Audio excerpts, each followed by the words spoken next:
नमस्कार, मैं अमिताभ, आप देख रहे हैं उत्तराखंड समाचार। हर माता-पिता का सपना होता है कि वो अपने बच्चे को बेहतर परवरिश दें और परवरिश के जो पहली सीढ़ी होती है, वो होती है शिक्षा। और हर माँ-बाप चाहता है कि वो अपने बच्चों को बेहतर से बेहतर शिक्षा दें। जो सक्षम हैं, जो संपन्न परिवार हैं, उनके लिए ये बहुत आसान काम है कि वो किसी भी प्राइवेट स्कूल में अच्छे से अच्छे स्कूल में अपने बच्चों को पढ़ा सकता है। लेकिन जो गरीब तबके के लोग हैं, हमारा जो क्षेत्र है, ऐसा क्षेत्र है जहाँ पर या तो मध्यम वर्गीय परिवार हैं या फिर पैसे से जो कमज़ोर हैं, आर्थिक स्थिति से जो कमज़ोर लोग हैं, वो निवास करते हैं। ऐसे में वो चाहते तो हैं कि अपने बच्चों को बेहतर शिक्षा दें, लेकिन उनके पास इतने सक्षम नहीं हो पाते कि वो प्राइवेट स्कूलों में अपने बच्चों को पढ़ा सकें। उनके पास एक ही ऑप्शन बचता है कि वो सरकारी स्कूलों में अपने बच्चों को भेजें।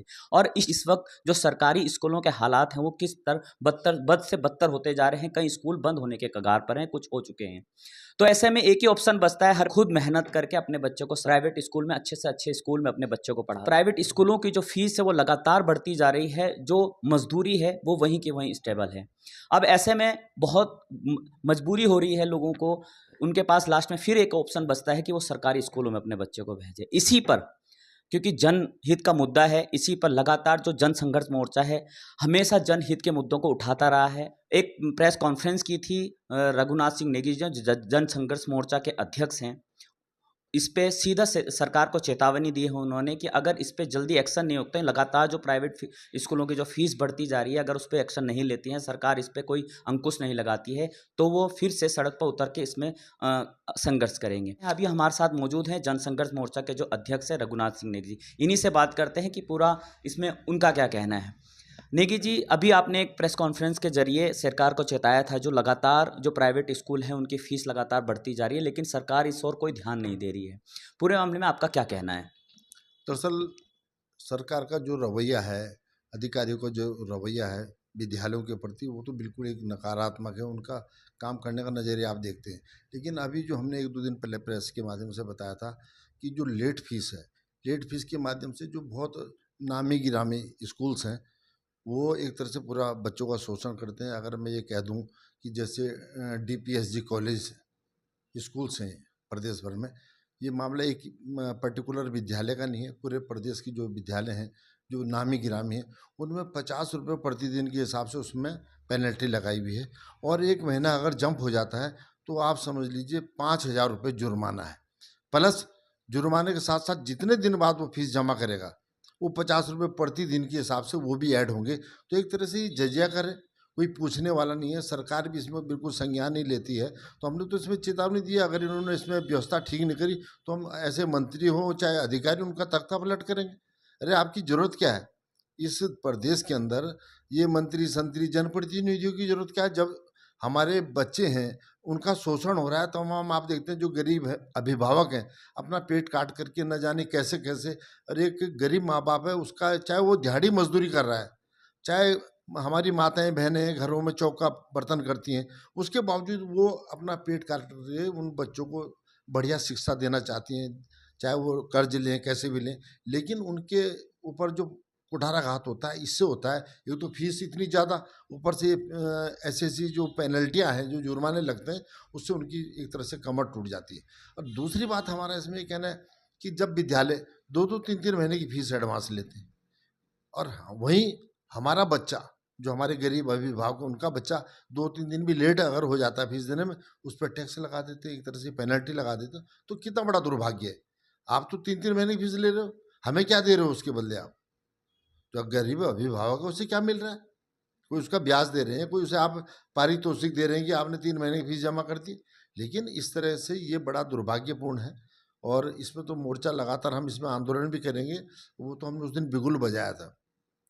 हमारा जो क्षेत्र है वो पहाड़ी क्षेत्र है और यहाँ पर हमने लगातार देखा है कि जो सबसे बड़ा कारण है पहाड़ों में जो आज घर सूने हो चुके हैं, ज़मीन बंजर हो चुकी है, उसका एक प्रमुख कारण ये भी है कि लोग बेहतर शिक्षा के लिए पलायन कर चुके हैं। इसमें जब हमारी खंड शिक्षा अधिकारी से जब बात हुई तो उनका कहना है कि हम तो सरकारी स्कूल सही हैं, अपनी बिल्डिंग भी बना रहे हैं और जो वहाँ पर टीचर हैं वो एक अनुभवी टीचर हैं। फिर भी क्या वजह है कि जो आम जनता है वो सरकारी स्कूलों में अपने बच्चों को भेजने के लिए तैयार नहीं है? देखिए उसमें 2-3 बातें हैं। अगर हम सारा दोष टीचर्स पे डाल दें, ये गलत है। टीचर्स पे इतने ज़्यादा इन्होंने काम दे रखे हैं कि टीचर्स को उनसे ही फुर्सत नहीं है। बच्चों की तरफ क्या ध्यान देंगे वो? दूसरा एक जो माइंडसेट है, माइंड सेट है कि कोई भी पहाड़ों में नहीं जाना चाहता टीचर। यहाँ की जो परिस्थितियाँ हैं, भौगोलिक परिस्थितियाँ हैं, ये हमारा दुर्भाग्य है। ना तो ये पहाड़ी राज्य है, ना ये मैदानी राज्य है। हर आदमी चाहता है कि 2-3 जिलों के अंदर ही मैं अच्छे जो ब्लॉक हैं, उनमें काम करूँ। पहाड़ों में कौन जाएगा? जो दुर्गम इलाके हैं। और दूसरी जो व्यथा है सबसे बड़ी, जो हमारे टीचर्स, उनकी व्यथा क्या है? उनको पता है कि अगर एक बार मैं दुर्गम और अति दुर्गम में चला गया, पहाड़ में कहीं चला गया, तो वापिस आने वाला नहीं हूँ। इसलिए ये भी बड़ी समस्या है। तो उनका भी ध्यान इसी में रहता है, कब मेरा ट्रांसफ़र हो, कब मेरे अपने सेटिंग-गेटिंग करके और मैं नीचे आ जाऊँ मैदानी क्षेत्र में। तो ये बड़ा दुर्भाग्यपूर्ण, इसलिए कोई पॉलिसी ऐसी नहीं बन पा रही कि भई साल या 2 साल आप पहाड़ में रहेंगे, दुर्गम रहेंगे, उसके ऑटोमेटिकली एक ऐसा रोस्टर हो कि आप अपने आप नीचे आ जाएँगे। लेकिन ऐसी कोई व्यवस्था नहीं है। इसकी वजह से जो सेटिंग गेटिंग वाले हैं, जो अच्छी पहुँच रखते हैं, वो अपना तबादला कर लेते हैं, अपना तबादला करवा लेते हैं। लेकिन जो सिफ़ारिश विहीन है, वो बेचारे वहीं के वहीं कई-कई सालों से दशकों लग जाते हैं, उनको वहीं पड़े रहते हैं। तो ये बड़ा कारण है। जैसे कि आपने बताया जो प्राइवेट संस्था हैं, स्कूल हैं, उसमें लगातार कोई अंकुश नहीं है, अपनी मनमानी करते हैं, लगातार फीस बढ़ाते जा रहे हैं। तो इसमें क्या कैसे अंकुश लगाए ताकि वो एक लिमिटेड फीस हो और बच्चे जो माता-पिता हैं, गरीब तबका है, वो भी वहन कर सके वो फीस को? दरअसल सरकार में अगर इच्छा शक्ति हो, तो ये तमाम जितने भी स्कूल्स हैं, उनको बुला करके उनके प्रबंधकों, उनके स्वामियों को, तमाम शिक्षा विभाग के आला अधिकारी बैठें, ये एक ऐसा बनाएँ सिस्टम कि भई ये लूट क्यों है? इसमें कम करा जाए। सरकार थोड़ा बहुत, अगर इनको ज़्यादा ही दिक्कत पड़ती है, तो सरकार इनको थोड़ी बहुत ही मदद कर सकती है। जैसा आरटी के माध्यम से बच्चों को एडमिशन ये दे रहे हैं 25% जो है, लेकिन उसमें भी इनको अच्छा पैसा मिल रहा है। लेकिन अब खुला ही व्यापार अगर आप करोगे, तो ये समझ लिया आपने कि बिल्कुल लूटना है गरीब अभिभावक को, तो ये बड़ा दुर्भाग्यपूर्ण है। एक इसकी मॉनिटरिंग हो ढंग से कि भाई क्या है क्या नहीं। अब जैसे इसमें मॉनिटरिंग हो जाती कि आप लेट फीस इतना क्यों ले रहे हैं, ये कहाँ का है, ये लूट का लाइसेंस किसने दिया आपको, तो निश्चित तौर पर इन पर अंकुश लगेगा। लेकिन क्या है कि ये बिल्कुल बेलगाम है। जब तक इन पे कोई लगाम नहीं पड़ेगी, कोई सक्षम नेता नहीं आएगा, तब तक ये मानने वाले नहीं हैं।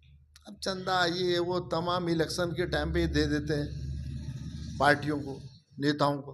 अब ये नेता ही चंदाखोर होगी, चंदा मतलब एक तरह से रिश्वत है, तो कैसे सुधरेगी व्यवस्था? ये बड़ा हमने देखा है आप लगातार जनहित के मुद्दों को उठाते रहते हैं, लेकिन हमने कई जगह हम भी आपके साथ रहे, लेकिन जो एक जनता का जनसमूह वहाँ होना चाहिए था, जिनके लिए आप लड़ाई लड़े, वो अक्सर वहाँ से नदारद रहते हैं। जनता को आप क्या संदेश देना चाहोगे? दरअसल जो जनता है ना, ये जनता का जो ध्यान है, और ख़ास तौर पे मैं अगर बात करूँ विकास नगर क्षेत्र की जनता का, यहाँ के लोग आंदोलनों से नफरत करते हैं। अगर हम लोग आंदोलन करते तो इनको कष्ट होता है कि ये आंदोलन क्यों कर रहे हैं, क्या ज़रूरत है आंदोलन करने की। लेकिन ये नहीं समझ रहे हैं कि जो इनकी आने वाली पीढ़ी है, अगर हम आंदोलन नहीं करेंगे, सरकार का विरोध नहीं करेंगे, गलत काम का विरोध नहीं करेंगे, तो ये तो टैक्स पे टैक्स चलते रहेंगे। अब बिजली के मामले में ले लीजिए आप, लगातार एक से एक टैक्स लग रहे हैं। कहीं जो है बिजली खरीद का शुल्क लग रहा है, कहीं ईडी शुल्क लग रहा है, तमाम जो फिक्स चार्जेस लग रहे हैं। तो ये जो जनता है, जब जनता बिल्कुल निष्क्रिय हो जाती है, सो जाती है, तभी इस तरह के टैक्स सरकार लगातार लगाती है। अभी आज ही आया है, फिर बढ़ा रही है बिजली के दाम। तो बताइए, ये जनता की तो मेहरबानी, जनता जागने को तैयार नहीं। जो काम आप कर रहे हैं, वो अक्सर विपक्ष का काम होता है, जो विपक्ष की भूमिका निभाते हैं सरकार में। आपको नहीं लगता विपक्ष इसमें हर तरह से फेल हो चुका है? विपक्ष कोई आवाज़, जनता की आवाज़ उठाने को तैयार नहीं है और लगातार जो सरकार अपनी मनमानी कर रही है, उसकी सबसे मुख्य वजह ये है कि विपक्ष बिल्कुल शांत हो चुका है। दरअसल जो विपक्ष की बात करें, तो इको फ्रेंडली मैच यहाँ चल रहे हैं प्रदेश के अंदर। विपक्ष तो मिला हुआ है सत्ता पक्ष से। जब सत्ता पक्ष है, उसकी वजह क्या है कि कहीं ना कहीं इनके काले कारनामे हैं। काले कारनामे, इन्होंने कोई मंत्री रहा है, कोई विधायक रहा है, तो कहीं ना कहीं इनके घोटाले हैं।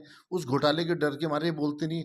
दूसरा, अभी मैं बात करूं, अगर अब जैसे कहूँ भाजपा की सरकार चल रही, तो उसमें कहीं ना कहीं किसी को खनन के पट्टे चाहिए, किसी को शराब के लाइसेंस चाहिए, किसी को कॉलेज के वो चाहिए, किसी को इनके पुराने कारनामे उनको दबाने के लिए। तो ये तमाम जो चीज़ें हैं, आज जो नेता हैं वो कॉमर्शियल एक्टिविटीज़ में आ गए हैं सारे।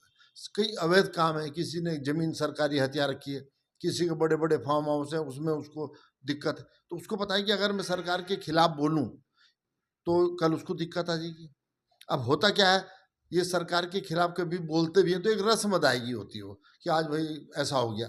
लेकिन इन पे इतना मादा नहीं है किसी पे कि डायरेक्ट सरकार के गले में हाथ डाल दें, सरकार के मुखिया के गले में हाथ डालें, या मंत्रियों के उसमें हाथ डालें। तो ये सबसे बड़ी चीज़ है कि खुद करप्ट हैं, भंडे में हैं कहीं ना कहीं, कीचड़ में सने हुए हैं, तो इसलिए इनकी आवाज़ नहीं निकल पाती। जो कर्मठ का वो है विपक्ष, उनको दबा दिया जाता है। तो ये सारी चीज़ आपने प्रेस वार्ता कर सरकार को चेताया है, क्योंकि बहुत बड़ा मुद्दा है, कोई छोटा नहीं। शिक्षा, बेसिक शिक्षा महत्वपूर्ण होती है। जो आपका संघर्ष है, जो आपने आवाज़ उठाई, ये केवल प्रेस कॉन्फ्रेंस तक रह जाएगी या आगे इसमें आपका बहुत बड़ा कदम होने वाला है? निश्चित तौर पे हम तो पहले कह रहे हैं, इसमें तो हम तख्ता पलट तक कर देंगे, सड़कों पे आंदोलन होगा इसमें। ये हमने तो उस दिन चेताने का काम इनको किया था कि जाग जाओ, है नहीं तो अगर मौका मिलेगा फिर चाहे मंत्री और अधिकारी उनको भी लपेटेंगे। तो ऐसा नहीं है कि ये जनता को न्याय मिलना चाहिए, लेकिन उसमें थोड़ा सा यही दुख होता है कि जनता बिल्कुल भी जागने को तैयार नहीं, ये दिक्कत वाली बात है। मोर्चा तो लगा हुआ है हर टाइम, हमने तो आमरण अनशन तक की चेतावनी दे रखी बिजली के मामले में, तो करेंगे उसको, निश्चित तौर पर करेंगे। ये थे हमारे साथ जनसंघर्ष मोर्चा के अध्यक्ष रघुनाथ सिंह नेगी जी, जिन्होंने साफ कहा है कि अगर जब तक जनता सड़क पे नहीं उतरेगी, जनता इस मुद्दे को नहीं उठाएगी, तब तक मोर्चा भी मुखर होकर इस मुद्दे पर नहीं उठा। मोर्चा जो है वो अपना काम कर रहा है और आगे भी काम करता रहेगा और सड़क तक लड़ाई लड़ेगा, क्योंकि जनहित का मामला है। आप जुड़े रहिए उत्तराखंड समाचार से। आगे किसी मुद्दे पर फिर से मुलाकात होगी, तब तक के लिए नमस्कार।